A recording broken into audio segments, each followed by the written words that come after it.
Good evening, everybody. I hope y'all had a wonderful day. Mine was pretty good and busy at work. It's always a good thing. Makes the day go a lot quicker. This evening we got another video from Miss Rose. She's the best. In this one we have a gentleman that I'm not positive, but I think he's not happy with his representation. Y'all see what y'all think. I may be wrong. Let me hear what y'all think. Mr. Snell, can you hear me? Yeah, I can hear you. Thank you. We'll go on the record in the matter of the people of the state of Michigan versus Roy Snell, 2012411 FC. This is the date and time scheduled for a motion to withdraw filed by defense counsel. Counsel, you want to place your appearances on the record? Worth stay on behalf of the people of the state of Michigan. Bill Ralston on behalf of the people, Judge. Dan Gunderson for the people. Stephanie Kornegg on behalf of Mr. Snell. Thank you. Mr. Snell is appearing also via Zoom from the Newaygo County Jail for the benefit of the record. Ms. Kornegg, it's your motion. Why don't you go ahead and tell the court what you're asking for? Yes, Your Honor. I'm asking to be allowed to withdraw from this case as there has been a breakdown between myself and Mr. Snell. I did not know until October 18th that he had filed a grievance against me. As soon as I received that grievance, I did let everybody know almost immediately. I'm not trying to hide the ball here. I did attempt to contact Mr. Snell on Monday. We had a bit of an argument on the telephone and he did hang up on me. From that interaction is my understanding that he probably does not want me to continue on his case. I do not think it's advisable for him to represent himself, but he has written letters, one that was intercepted by the court that was sent directly to me that indicated he wanted to do that. I did reach out to Karen Moore of MIDC to just see what their thought process was, what their willingness to appoint further counsel for Mr. Snell. They are unwilling to provide him with another court-appointed attorney as he's already had two through their service. Additionally, Your Honor, if I am permitted to withdraw, but you want me to do standby counsel, MIDC will not pay for that either. So funds would need to come somewhere. I am prepared to go to trial, although I believe that Mr. Snell would disagree with that. I feel prepared. And I'm also prepared to do standby counsel, whatever the court wants me to do. However, the relationship is broken to a point where there's no communication. Thank you, Ms. Kornegg. From the people, a response? Mr. Gunderson, if you'd like to. Sure. Your Honor, we can't take a position on the status of communication between defense counsel and the defendant. However, we did file a memorandum of law with the court, which does reflect case law regarding situations like this. There's a specific inquiry the court would need to make, and that's outlined in our conclusion. If the court wanted to proceed with the trial as scheduled, that is what we're asking for today, just because we've had so many adjournments in the past, and we think it's incumbent upon the court to continue this trial to have it completed within a reasonable amount of time. Other than that, we would just rely on the case law stated in our memorandum. Thank you, Your Honor. Thank you, Mr. Gunderson. Mr. Snell, anything you want to tell me about the motion and whether or not that's true that you don't want her to represent you? Here it comes. I mean, what's going on? She ain't been representing me. I ain't seen the lady in 6 or 7 months. I showed her all the original police reports, the original grand jury testimony where William Rothstein padded the case, suppressed evidence, obstructed justice. There was no physical evidence. All that, he got a detective out of retirement. Ain't no way in the hell I'm about to go to trial. You allowed it in your court. I mean, come on now. If you're going to be a judge, make it fair. What he doing ain't fair. And look at what y'all gave me, y'all gave me a public pretender. If she was a lawyer, she would have been up here fighting my case. Everything that she's saying, that's some bullshit. I don't want that bitch. Hey, you're not gonna curse. If you've got an issue, you can tell Look, me what y'all got it me is. here. Wait a minute, I got an issue. Y'all got me here illegally. This some bullshit. Y'all Mr. Snell, allow if this you man continue to to break. curse, Mr. Snell, if you continue to curse in my courtroom, I will have you removed. I'm not gonna put up with it. You can't speak to me that way. This is a I ain't courtroom and you're speaking gonna to you show like some that. respect, whether you're at the Well, jail show or me some not. respect. Show me some respect. Okay, please mute him for me. I believe him. I heard him clearly say, Your Honor, So, he doesn't want that bitch. Mr. Snell, I'm not gonna put up with you speaking over me, cursing on the record. If you're not happy, you're not happy. That's fine. You don't need to talk like that. And I'm not gonna put up with it. I'm not gonna argue with you. I'm not gonna try to scream over you. For the benefit of the record, I've muted Mr. Snell now. We cannot hear him because I'm not going to allow him to interrupt these proceedings any further. Mr. Snell, in a moment, I'm going to unmute you and allow you a chance to tell me why you think your relationship has broke down. You have told me things that make you upset about the case, rulings that happen in the preliminary examinations, things that you think are illegal, things you have mentioned to me before. Those are not reasons to remove Ms. Horndyke from your case. Those are appealable reasons that you can appeal your case at any point when you want to, but that is not a reason to remove Ms. Horndyke. Now, if you want to speak to me and let me know what that is, I will let you do so. Can you please unmute him?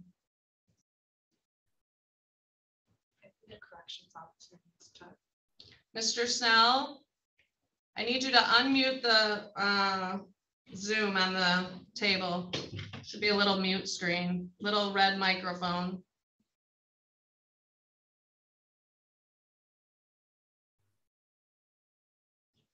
Well, we've been able to unmute him before.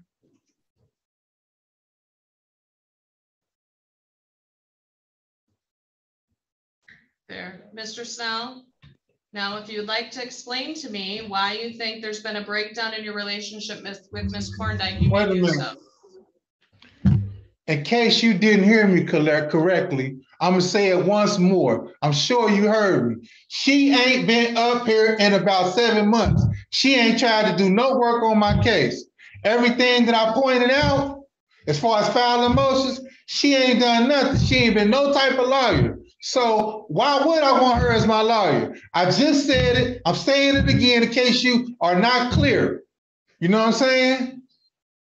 As far as muting me and all this stuff, I don't care what you do. You allow this man to do all type of illegal stuff in your courtroom. I got the right to have proper defense. She is not proper defense. Give me a real lawyer. I ain't seen that lady in I don't know when.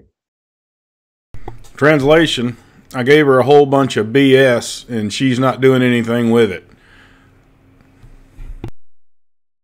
Ms. Horndyke, he's indicated you haven't been there in 7 months. Have you seen him in the last 7 months? I have, Your Honor. In fact, I believe I went in September and I directly handed him everything that he had given me. He'd given me numerous copies of notes that he had written on like a preliminary examination transcript. I handed that directly back to him. The officer gave it to me. You didn't give it to me. I didn't even see you. The officer Leanne handed it to me in my cell. She lying. Mr. Snell, yeah. She didn't interrupt you. Don't interrupt her. There was two separate packets of information. The first packet I did give to corrections officer to give to him because I could not. There you go. That day. The second time I handed them directly through the glass to him in September. I did not know at that time that he had grieved me. He did not mention it to me. I sat there with him. We went through the same stuff we're going through right now, Your Honor, and that is when I brought it to the court's attention at our last status conference that there was a breakdown in our relationship. He doesn't seem to understand that I have been working diligently. I have 40 years of case law transcripts and things that I have to work through. I he's not willing to tell me anything about the facts and circumstances, no matter how many times I've tried. That's a lie. That's a lie right there. It is not a lie, Your Honor. I would not lie before this court. So you ain't taking no notes. Okay, one time, Your Honor, Alright. she can't print one time. That one time. My bad. One time in 7 months. Have you been to the jail more than once? Yes, I have, Your Honor. The jail got a record. The jail got a With record. Mr. Snell Check the for record. almost 4 hours. Check the jail record. That'll tell it all. Thank Thank you. you. Mr. Snell. Anything else from the people? No, Your Honor. This case has been ongoing, obviously, as everyone knows, for some time. It's almost, two and a half years old, 2 years old at least. We've adjourned it a number of times for a number of various different reasons, most for COVID. We previously adjourned it to allow Mr. Snell a different counsel. He had grieved previous counsel, and the court allowed that counsel to withdraw and appointed Ms. Korndyke. That resulted in another delay, another adjournment, required Ms. Korndyke additional time to get up to speed. The case law indicates, and I know you're all aware, the defendant has the burden of proof to show that there's good cause, that there's been a breakdown, and in addition, that the delay or the request to withdraw, if allowed, would not unreasonably disrupt the judicial process. Good cause exists where there's a legitimate difference of opinion regarding fundamental trial tactics. This isn't just a difference of opinion or a loss of confidence. Alleging a loss of confidence and a grievance alone is not enough to show good cause. There has to be specific incidents, specifically in regard to trial strategy and those things that pertain to moving forward in trial. The court has heard from Mr. Snell on a number of occasions, continuing to allege that these circumstances, these proceedings are illegal and that he is here illegally. I've explained to him on a number of occasions that if he feels that something is done improperly in this court, he will be allowed or have an appeal right available to him in the Court of Appeals. At this point in time, it doesn't seem to me that there's been any wrongdoing on behalf of Ms. Burnett. She's indicated that she's prepared to move forward in trial. She's indicated that she's worked diligently, been there a number of times, despite his statement that she hadn't been there in 7 months. Check the jail record. Check the jail record. Mr. Check Snell, the jail record. You ain't gotta go on my word. Check the jail record. Go ahead and mute him. For the benefit of the record, I've muted Mr. Snell again due to his inability to remain quiet while I give my opinion. He indicated clearly on a number of occasions today that she had not been there in 7 months, but yet when she describes a visit in September, he does acknowledge that clearly she's been there in the past 7 months on more than one occasion and has been working towards preparing for this case. In addition, there seems to be a habit by Mr. Snell of purposely attempting to break down relationships with attorneys, both the previous attorney and this attorney. The court is not required to give new attorneys when and if he refuses to cooperate with his counsel, refuses to speak to them, files grievances against them, or refuses to communicate with them.